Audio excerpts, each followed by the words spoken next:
4 PM news network में दोस्तों आपका स्वागत है। मैं हूं आपके साथ राशिद ज़हीर। बिहार के चुनाव के संबंध में मैं आपसे लगातार अपडेट ये कर रहा हूं कि राहुल गांधी किस प्रकार से बिहार में अपनी उस रैली के मद्देनज़र खाली बिहार नहीं पूरे देश के हाल बदलने वाले हैं। अगर आप रेगुलर दर्शक मेरे हैं तो आपको मालूम होगा 15 रोज़ पहले मैंने ये कहा था कि जिस प्रकार से जेपी ने लोहिया ने बिहार की धरती से निकलकर दिल्ली की सरकार सत्ता पलट दी थी, इंदिरा गांधी की सरकार हटा दी थी, ऐसा ही कोई आंदोलन इस सरजमीन से निकल सकता है। बिहार की सरजमीन आंदोलन के लिए बड़ी फर्टिलाइज है। यहाँ के आंदोलन अक्सर देश के आंदोलन बन जाते हैं। तो 15 रोज़ पहले में और आज में फ़र्क ये है दोस्तों कि राहुल गांधी की उस वोट चोरी वाली, वोट अधिकार रैली वाली के हाल ये हैं कि भारतीय जनता पार्टी के अब नेता बिहार के चुनाव के दौरान संभव है कि निकलना ही बंद कर दें। बुद्धिजीवी, बहुत सारे पत्रकार, उनके डिस्कशन में ये बात आ चुकी है दोस्तों कि इस वोट चोरी का जो एक अजीबोगरीब ख्याल है वो बिहार के हर एक आदमी के मन में आ चुका है, चाहे वो बीजेपी का समर्थक हो, चाहे वो बीजेपी के खिलाफ जाता हो।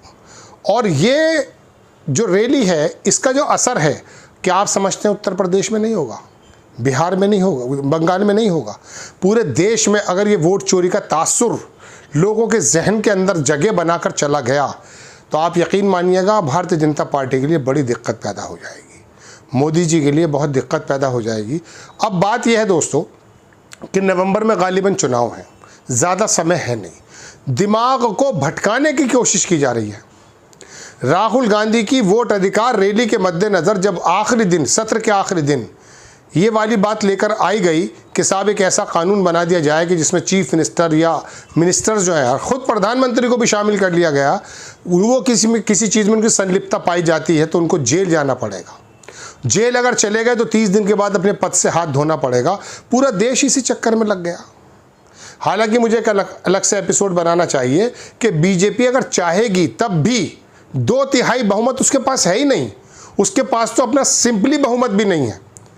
जब लोकसभा में उनका सिंपल मेजॉरिटी नहीं है, 240 पर खड़े हुए हैं, नायडू की, नीतीश कुमार की, पासवान की, मांझी की पगडंडियां या बैसाखियों पर सरकार चल रही है, ऐसे में 350 पौने 400 सीट नंबर्स वो कैसे लेकर के आ सकते हैं? संभव नहीं है। लेकिन एक शगुफा छोड़ दिया गया। अब देश का मीडिया, हम जैसे यूट्यूबर्स भी इसी बात पे माथापच्ची करने लगे कि क्या होगा, ये तो विपक्ष को ख़त्म कर देंगे। अरे विपक्ष को तो जब ख़त्म करेंगे ना जब ये कानून होगा। अभी जेपीसी में चला गया, उसका बहरहाल जो भी चल रहा है, लेकिन बात यह है कि ये कानून पास इसलिए नहीं हो सकता क्योंकि बीजेपी के पास सिंपल मेजॉरिटी ही नहीं है। बाकी मेजॉरिटी की तो बात ही छोड़ दीजिए, 2/3 बहुमत से पास कराना पड़ता है कानून। खैर, तो दोस्तों बात यह है कि बीजेपी ने ऐसे समय में ये शगुफा क्यों छोड़ दिया? अमित शाह ये 130वां संशोधन क्यों लेकर के आ गए? वजह उसकी यह है कि पूरे देश का ध्यान राहुल गांधी की उन एक्टिविटीज़ से हटाना जो बिहार के अंदर चल रही हैं। और ऐसे में दोस्तों बीजेपी के नेताओं के लिए एक ऐसी मुश्किल पैदा हो गई है कि बिहार चुनाव में लोगों का कहना यह है कि अब वो किस मुंह से लोगों के सामने आएंगे। जिस गली में, जिस इलाके में, जिस कुनबे में, जिस शहर में, जिस कस्बे में वोट चोरी हो गई है, एक घर के अंदर, अब मैं आपको बताऊं कि 1.5 लाख वोटें 1200 घर के अंदर हैं। ताज़ा उसके अंदर जो सर्वे आया है, 1200 घरों में 1.5 लाख वोट, और कहीं वोट की वोट गायब है। तो ऐसे समय में भारतीय जनता पार्टी का नेता जब कन्वेंसिंग के मद्देनज़र बिहार की पगडंडी और गलियों में निकलेगा तो क्या उससे बिहार का वोटर ये पूछेगा नहीं कि साहब आप ये बताइए हमारा वोट कहाँ पर है? चूँकि इतने आदमी मार दिए हैं एसआईआर ने, चुनाव आयुक्त ने जो अपना नया डाटा दिया है, इतना आदमी तो कोविड में नहीं मरा, इतना आदमी तो यकीन मानिए पूरे साल में नहीं मरता जितना उसने 5 महीने के अंदर मार दिया है। यानी कि मोदी जी के चुनाव में और इस चुनाव में अगर आप देखेंगे तो बीच में थोड़ा ज़्यादा समय नहीं है। इस बीच जो उन्होंने मारे हैं आदमी कि साहब ये लोग मारे गए, अरे तो मारे गए, कोई डाटा तो देंगे नहीं देंगे? लोगों का कहना है घरों तक तो आए नहीं हैं आप, BLO आपका घर पहुँचा नहीं है, आपने कह दिया फला जगह कागज़ जमा कर दीजिएगा, हम आपका नाम वोट में चढ़ा देंगे, और कागज़ वो लाइएगा जो आप पे है नहीं। इसी की लड़ाई चल रही है सुप्रीम कोर्ट में। अब ये बताइए कितने लोगों के मकान हैं जो अपने मकान के वो लेकर आए वो आपके पास? कितने लोगों के पास पासपोर्ट है बिहार में? बिहार में कितने लोगों के पासपोर्ट हैं? 0.2% से भी नीचे। तो ऐसे समय में आपने उन लोगों को लाइन में लगा करके उनसे कहा कि तुम सिद्ध करो। अब अगर वो सिद्ध नहीं कर पाया, गुजरात के किसी पुल के नीचे एक मजदूर जो काम कर रहा है बिहार का, वो तुम्हारी इस वोट के चक्कर में, अपनी इस वोट के चक्कर में पैसा खर्च करके बिहार आए, फिर तुम्हारे ऑफिस में आए, फिर तुम्हारे BLO से बात करे और उससे कहे साहब ये कागज़ तो मेरे पास है नहीं, और फिर वो कह देगा कि आपको अधिकार नहीं है वोट देने का। अब अगर वोट देने का अधिकार उसको नहीं है तो फिर वो कहाँ का बंदा रह गया?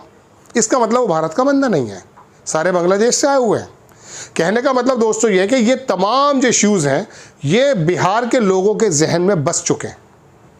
ऐसे में भारतीय जनता पार्टी का तो छोड़ दीजिए, इनके जो सहयोगी हैं, जो इनके चीफ मिनिस्टर हैं नीतीश कुमार, जिनका वाकई एक वोट बैंक है, उनके लोग भी गली मोहल्लों के अंदर निकलते हुए डरेंगे।